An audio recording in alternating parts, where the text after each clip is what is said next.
What is up, America? Aaron Patrick back at you again from the Great American Quarantine. So what we got today, I'm not going to show you all the fucking prep.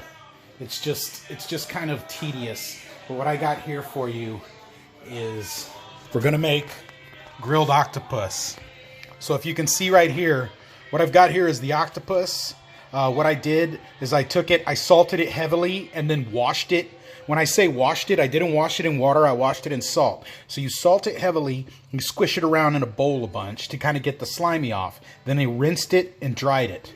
Then what I did is I cut it above the eyes and below the eyes, pulled basically the head, the brains, the ink sac out, left the head in there, the tentacles, and then removed the beak from the inside. What we've got here, this is just octopus, garlic, and lemon. And we've vacuum sealed it with a vacuum sealer that my pops gave me. Thank you, Dad. What we're going to do, most of the recipes that you'll see for octopus will have you boil this. They say boil it. They don't mean boil it. If you boil it, it's going to get tough. But they want you to cook it at just below boiling. So it's at like 200 degrees. Well, that's kind of tough to do, especially if you're like me and you want to go play video games while your shit's cooking. So I saw another video that just gave me a great idea, which is why it's in the vacuum bag. We're going to use the Sous Vide. Beautiful thing about the Sous Vide is, much like my smoker, it's got Wi-Fi and I control it from my phone. You can see I've set it up to cook for about 180. It's only at a 123 right now. We're gonna let it go, and this one recipe I saw said 5 hours. That seems a little bit long. Usually something like this, just to get it up to temp, I'm thinking 3 hours. We're gonna throw it in there, 3 hours.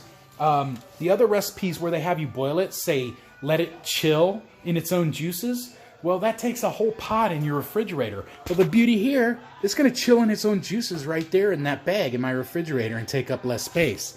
And so what we're gonna do, we're gonna let it in there for, say, 3 hours. We're gonna shut it off, let it come up to room temperature, then move it into the fridge, and we're gonna grill this tomorrow. So, sous vide grilled octopus. I kind of stole this recipe from a Greek restaurant I went to in New York, and it was the best fucking thing I've ever eaten in my life, and it was so simple. They didn't put garlic on theirs. I think it's gonna be a nice touch. Theirs was just lemon, salt, and olive oil. I'm throwing the garlic in just for a little personal touch. Can't wait to try this. I'll see you tomorrow, folks. All right, boys and girls, we're about an hour in of what I think is going to be, maybe an hour and a half, of what I think is going to be a 3-hour sous vide at 180 for our octopus. And I just want to show you a little redneckery. Now, I've never done anything sous vide higher than, I think about 165. And this is at 180. And I don't know what's happening. I think maybe some of the liquid in the octopus is turning to steam. Or possibly there was air in the octopus still. But I had just a bunch of bubbles form in the bag. And then the bag started floating. And when you do sous vide, you want to keep it submerged. So this is my redneckery. I took a coffee cup, weighed it down, and clipped it to the edge. The clothespin, I use the clothespins anyway to clip the bags to the edge of the thing to keep them away, because otherwise things will circulate around and they'll end up near the electrode, and I don't want that. So I clipped them to the edge, and it was just floating, and you want to keep it completely submerged. So I added the coffee cup, and welcome to Redneck Sous Vide. If it doesn't move, and it should, use WD-40. If it moves and it shouldn't, today, use a clothespin. What's up, America? Day 2 of our etouffee. So, this is the octopus that we sous vide'd yesterday. I've got it cut up. I got the grill fired up outside. Right here, I have, I don't know, 2 cups of rice.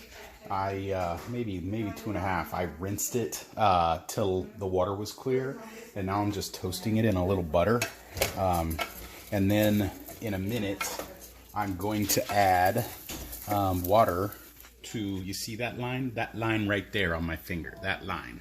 And then I've got my jambalaya, or excuse me, this is etouffee. It's heating up. You can see It's been in the refrigerator overnight. Looks really nice. Flavors have probably all come together, and we're going to let that heat up on low, and then we're going to grill the octopus.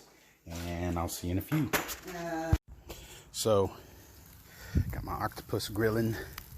Just doing it for about 3 minutes on each side. Get it a little char. So here it is. Just pulled the octopus off the grill. It's nice and tender. We hit it with a little more lemon juice.